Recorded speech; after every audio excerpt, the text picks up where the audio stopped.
Okay, it's Saturday, and my wife just pulled the stitches out of my finger, and I'm just not I'm feeling, sort of sluggish. But what I wanted to turn the camera on and tell you was I've had requests over, the last little bit. Just a minute, sweetie. I got one thing to do, and then I'll pick you up. And to make knives other than the knives that I make. And, I try and be polite. And there's a reason why I don't deviate from the knives, the styles that I make. And the reason is it takes me a long time to come up with a knife and refine it that will work with the tools I have available. And I'm going to show you here in just a second. This is one.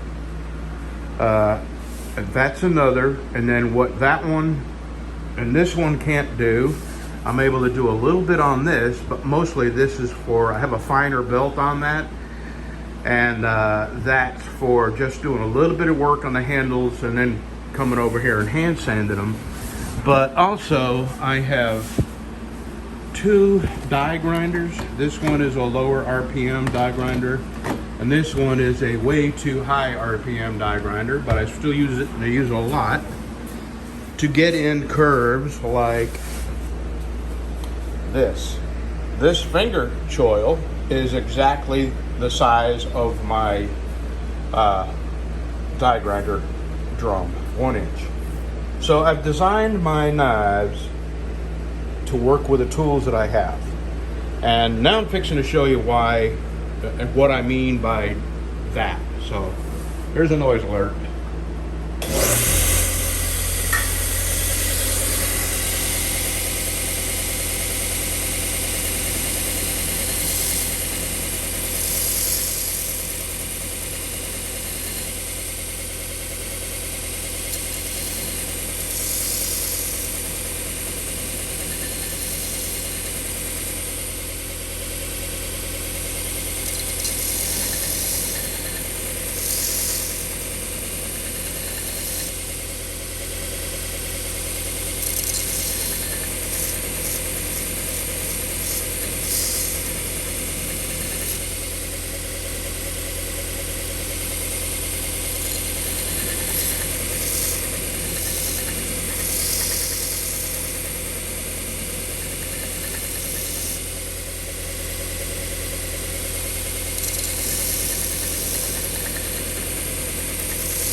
And what I can't do on this, I have a dinner skinner and the 4-finger knife whose curvature I do on this end.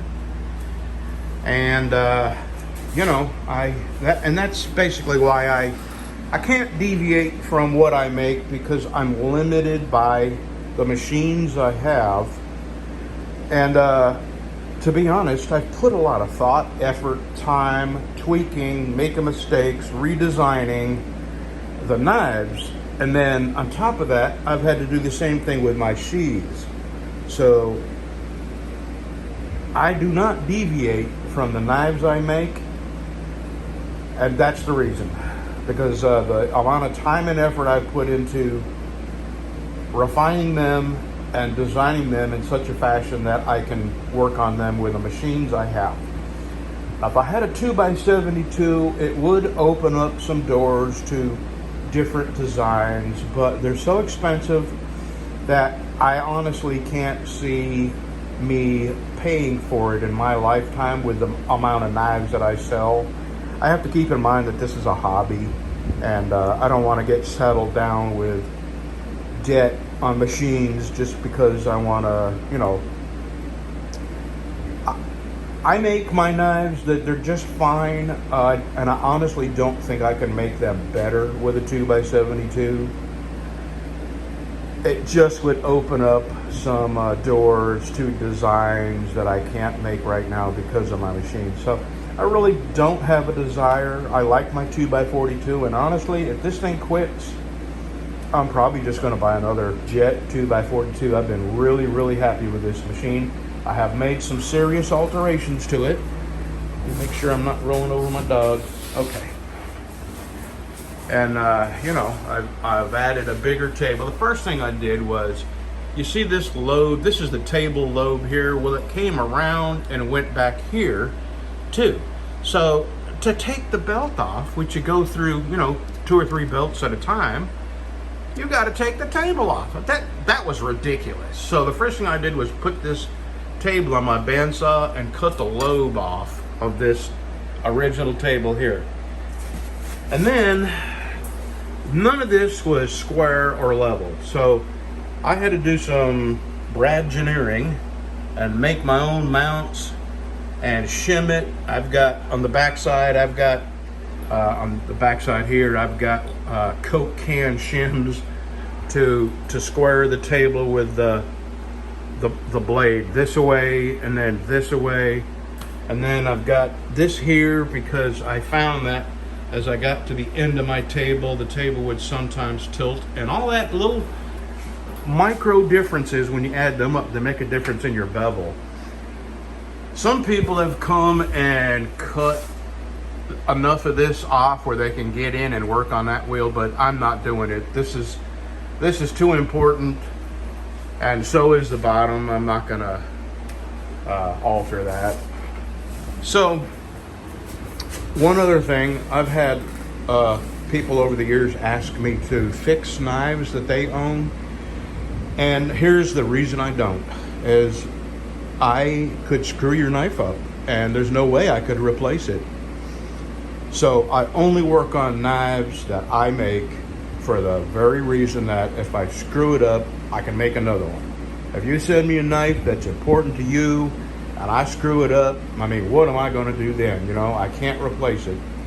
So that's why I don't work on anybody else's knives. It's not that I wouldn't like to help folks, but I can't guarantee that I wouldn't screw it up. And I know that there, you know, if you send me a knife that was your grandfather's knife, or, you know, a knife that's important to you, and I end up messing something up, there's just no way I can replace it. My knives, you know, I can replace. So let me get back to work. I'm going to clean these knives up. And my wife is doing taxes, and I feel guilty her sitting up by her. Neither one of us want to do taxes. As a matter of fact, we filed for an extension because we just hate doing taxes. So I'm going to clean these 2 knives up and then go sit in the front porch with my wife and operate the calculator, and I'll be back tomorrow. Okay, I did a little more than clean this up, but I'm experimenting since this is not spoken for. I'm kind of experimenting with a different handle shape. I like the hand swell, the palm swell. And it's going to expose more of the different colors. This is red, white, and blue, in case you can't see that.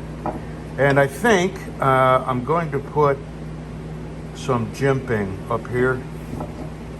Well, you know what? I can't do that. I've already heat treated this. Never mind. I don't have a file that will file this because it's already harder than a file. So that's what we're looking like. I like that. It feels pretty good in my hand.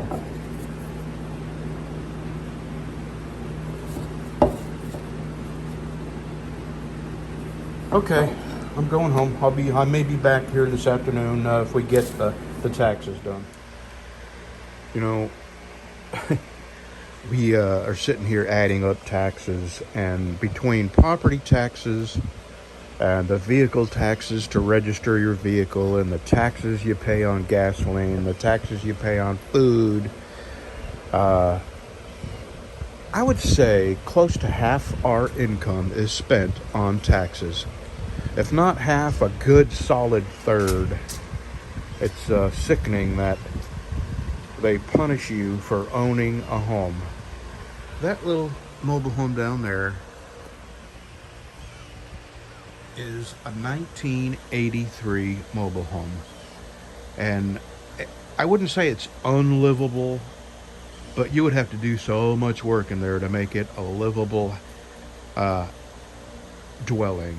And they charge us, they call it an occupied dwelling just because I have my tools in there and I do a little work in the shed that's attached to it. And you would not believe, oh, and that garage down there, right there, you would not believe the taxes we pay on that very old, dilapidated mobile home. And then this house here, they're saying that a double wide increased in value $12,000 last year. And that's what they're taxing us on. Just mind-blowing. If I had known that Texas was the 6th highest property taxed state in the country, I never would have moved here at a time when I can least afford it. You know, I had a the house I had in Louisiana was twice the size, and I had 7 acres of land, all in the city. And my taxes on that were $57 a year. And my taxes here, if they get any higher, I'm going to have to get a freaking job to pay the taxes. Just mind-blowing the amount of taxes they charge. And then people say, yeah, but they don't have an income tax. Yeah, well, what they're doing is people who have retired and no longer have an income except Social Security, they're having to sell their houses and leave Texas because they can't afford the property tax. Maybe that's what they want. Maybe there's a reason for that. Just anyway, sitting here doing our taxes. I know we're late, but we filed an extension, and just because it's such an unpleasant, aggravating, frustrating thing to do. Okay, rant off. Back to work, everybody. So you'd think we're in Marshall. This is the dollar store, and right next door is something called City Trends. And just a few days ago, somebody walked into City Trends and opened fire on the people inside that store. And just the violent crime, no matter where you go, you're just not safe from it. So that's my Sunday. Today's Saturday. You'll see this Sunday. And I had my stitches out, and then I went down and worked in the shop just a little while, and then I felt guilty about my wife. Neither one of us want to do taxes. I think I said that in another comment. And I'm glad I came and helped, because it had been a day-long job. So between the two of us, we got it done. And now the day's gone. So tomorrow, Sunday, I will be back in my shop, and I'm going to try to get in there early, and just get some work done. So, have a good Sunday, y'all. Let me just add this. My wife and I it's a sad thing that somebody just walked into a store and opened fire.